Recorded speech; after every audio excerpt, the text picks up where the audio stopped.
ये toll tax के rules आपको पूरी तरह से जानने चाहिए। ये आपके राइट्स हैं। सबसे पहला और सबसे महत्वपूर्ण नियम है 10 सेकंड रूल। जब आप फास्टैग लेन से गुजर रहे हो और अगर आपको 10 सेकंड से ज्यादा वेट कराया जाता है तो आपको टोल देने की जरूरत नहीं है। सरकार ने यह नियम इसलिए बनाया ताकि टोल प्लाजा पर ट्रैफिक न रुके और गाड़ियां सुचारू रूप से आगे बढ़ सकें। अगर टोल प्लाजा वाले इस नियम को नहीं मानते तो आप तुरंत 1033 नंबर पर कॉल करके शिकायत दर्ज करा सकते हैं। अब आता है 20 किलोमीटर रूल। अगर आपका घर या कार्यस्थल उस टोल प्लाजा से 20 किलोमीटर के दायरे में आता है तो आपको कभी भी टोल नहीं देना होगा। यह सरकार द्वारा लागू एक आधिकारिक नियम है, लेकिन टोल प्लाजा कर्मचारी अक्सर इसे मानने से इनकार कर देते हैं। अगर आपके पास प्रमाण है कि आपका घर 20 किलोमीटर के अंदर आता है तो आपको टोल देने की जरूरत नहीं है। इसके लिए आप अपना वाहन रजिस्ट्रेशन डॉक्यूमेंट या एड्रेस प्रूफ दिखा सकते हैं। अगर टोल प्लाजा वाले फिर भी टोल मांगते हैं तो तुरंत 1033 हेल्पलाइन पर कॉल करें और अपनी शिकायत दर्ज कराएं। अगर टोल प्लाजा वाले फिर भी नहीं मानते तो क्या करें? सबसे पहले आप टोल प्लाजा के सीसीटीवी कैमरों के सामने अपनी पूरी बातचीत रिकॉर्ड करें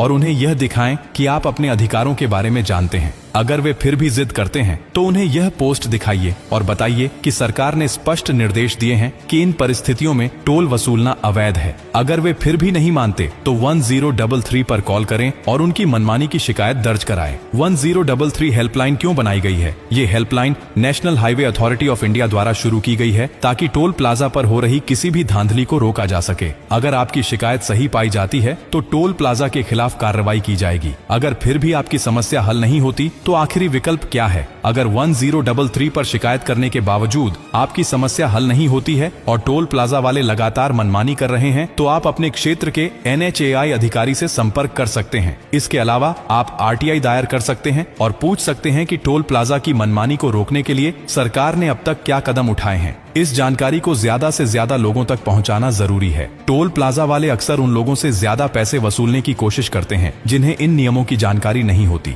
इस पोस्ट को इतना शेयर करो कि बाउंसर रखने वाला टोल प्लाजा मालिक भी इन रूल्स को मानने पर मजबूर हो जाए और उसका रूह कांप उठे। अगर आप किसी ऐसे टोल प्लाजा के बारे में जानते हैं जहां यह नियम तोड़े जा रहे हैं तो कमेंट बॉक्स में उस टोल प्लाजा का नाम डाल दीजिए। बाकी का काम हम देख लेंगे। अगर आपको जबरन टोल भरने के लिए मजबूर किया जा रहा है तो चुप मत रहिए। हर वाहन चालक के अधिकार हैं और अगर हम मिलकर आवाज उठाएंगे तो टोल प्लाजा की गुंडागर्दी खत्म हो सकती है। आपका एक शेयर हजारों लोगों को बचा सकता है। कमेंट में बताइए, क्या आपको कभी टोल प्लाजा पर गलत तरीके से पैसे देने पड़े? आपकी राय सरकार तक पहुंचाने का हमारा मिशन है। अगर आपका कोई सवाल है तो पूछें, हम आपको सही जानकारी देंगे। और हाँ, हमारे चैनल पर हर दिन एक सर्वश्रेष्ठ कमेंटेटर का नाम घोषित किया जाता है। हमारे पिछले वीडियो पर शानदार कमेंट किया राजू दास ने, उसके बाद कमलदेव शर्मा और फिर इब्राहिम ने अपनी राय साझा की। आप सभी के समर्थन और प्यार के लिए दिल से धन्यवाद।